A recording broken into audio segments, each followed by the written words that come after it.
Ховд аймгийн Улаан загалмайн хороо гэр бүл хүүхэд залуучуудын хөгжлийн газар хамтран Монголын Улаан загалмайн нийгэмлэг болон орон нутгийн Улаан загалмайн хорооны үйл ажиллагааг олон нийтэд сурталчлах, хүмүүнлэгийн чиглэлээр иргэдэд шинэлэг мэдээлэл хүргэх, хүүхэд залуучуудыг хүмүүнлэг, энэрэнгүй үйлс татан оролцуулах зорилгоор олон улсын Улаан загалмайн өдөр Монголын хүмүүнлэгийн өдөр зориулсан нээлттэй хаалганы өдрөлгийг аймгийн төв талбайд зохион байгууллаа. Нээлттэй хаалганы өдрөлгийн үйл ажиллагаанд аймгийн иргэдийн төлөөлөгчдийн хурлын дарга Пүрэвганд, аймгийн засаг даргын тамгын газрын дарга Гамболд, аймгийн Улаан загалмайн хорооны дарга Одон Пүрэв нарын удирдах ажилтнууд иргэд хөдөлмөрчдийн төлөөлөл оролцсон юм а.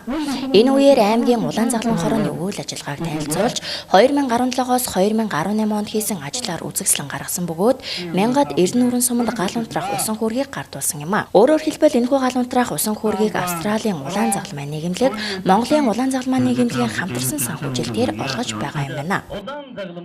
Энэ үйл ажиллагаа маань одоо аймгийн дэвс аслагдсан байгууллагуудад гал унтраах зөөрийн усан хэрэгсэл бэлгэлж байгаа. Энэ маань үндсэндээ нэг сумд 8.5 сая төгрөгийн үнэтэй юм усан хөөрг байгаа. Санхүүжүүлэгч байгууллага нь бол Австралийн Улаан загалмайн нийгэмлэгээс манайхыг сонгож санхүүжүүлж байгаа. Монголын Улаан загалмайн нийгэмлэг болоод Ховд аймгийн Улаан загалмайн хороо хамтраад энэ удаад бол 11 сарын 9 хүртэл хүмүүнлэгийн аянд хамтдаа аян зарлж байгаа.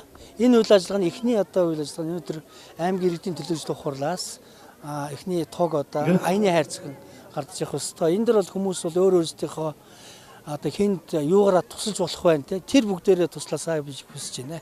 Мөн хүмүүнлэгийн үйлсэд хувь нэмрээ оруулж идэвх санаачлагтай ажиллаж байгаа ажилтан сайн дурын идэвхтэн өсвөрийн Улаан загалмайн сурагчдыг нэгүсэл алтан медаль, шилдэг залуу алтан медаль, Монголын Улаан загалмайн нийгэмлэгийн хүндэт тэмдэг, тусч хүүхэд, энэрл алтан медалаар тус шагнаж урамшууллаа. Түүнчлэн аймгийн Улаан загалмайн хороотой хамтран ажиллаж буй гишүүн байгууллагуудад батламж гардуулсан бөгөөд Ховд сумын 9 сурагчдад цүнх хичээлийн хэрэгсэл гардуулсан юм а.